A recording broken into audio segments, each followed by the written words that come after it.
Bonjour, dans ce tutoriel, je vais vous montrer comment faire la séparation, euh, par exemple, dans un morceau audio, comment faire la séparation du son d'un personnage du son du musique. C'est-à-dire, si on a dans la plupart des audios publicitaires, on peut trouver dans le premier plan le son d'un personnage ou d'un représentateur, et en arrière-plan le son de la musique. C'est-à-dire, maintenant, comment peut-on garder seulement le son de personnage ou de représentateur, ou comment garder seulement le son de la musique.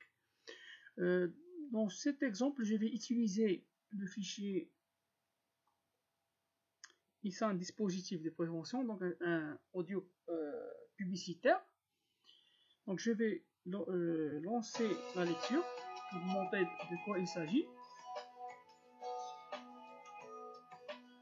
Le dispositif de prévention des collisions en marche. Donc voilà, vous avez remarqué qu'il y a deux sons, la musique en arrière-plan et le son du représentateur en premier plan. Maintenant, pour faire la séparation des deux sons, je vais utiliser Effects, Stereo Imagerie et Center Channel Extractor. Donc juste une remarque, le son d'un représentateur, le son d'un être humain, tout simplement ça se trouve dans le niveau central d'un canal. Alors que le son de la musique, ça se trouve dans les côtés, c'est-à-dire les extrémités. Par exemple, si on veut laisser seulement le son de personnage, on doit focaliser, c'est-à-dire donner de l'importance au canal, au niveau central du canal. Et on va négliger le niveau du côté, les extrémités. Donc, je vais lancer le morceau. Donc, qu'est-ce que je vais faire pour garder le son de la personnage? Donc, je vais augmenter le son. Capteurs sonores sur le pare-choc arrière pour avertir le conducteur des véhicules ou objets s'approchant lorsque le véhicule recule.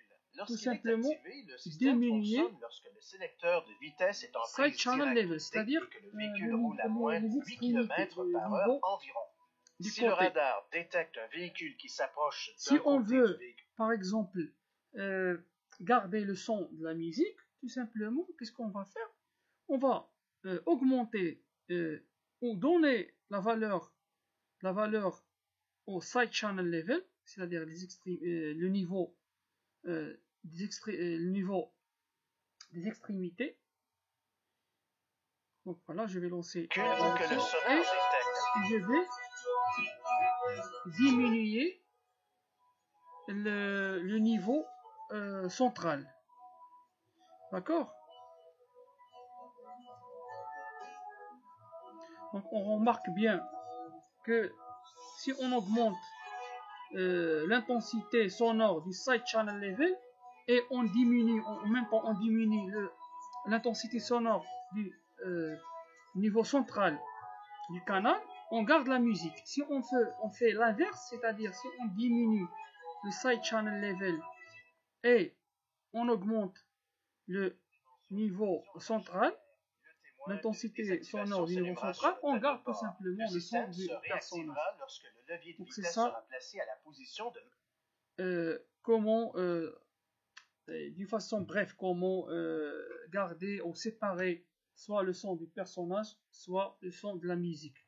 Et on peut aussi utiliser les filtres, c'est-à-dire, ici j'ai utilisé la méthode standard, on peut utiliser des filtres, c'est-à-dire par exemple Vocal Remover. Et je vais tout simplement ajuster le niveau central et le niveau extrême channel level. Donc je clique sur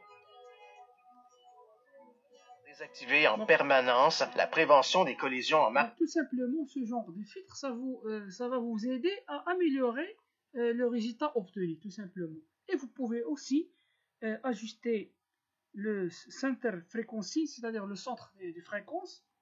Donc, vous avez plusieurs paramètres à prendre en considération pour obtenir le meilleur résultat. Donc voilà, donc grosso modo, il y a trois parties.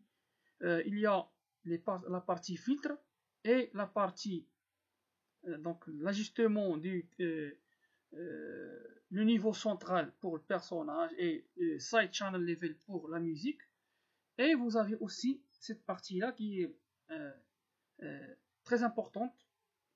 Donc, vous pouvez ajuster le centre fréquency et l'intervalle du fréquence pour obtenir le meilleur résultat. Donc, c'est tout pour cet exemple-là et merci pour votre attention.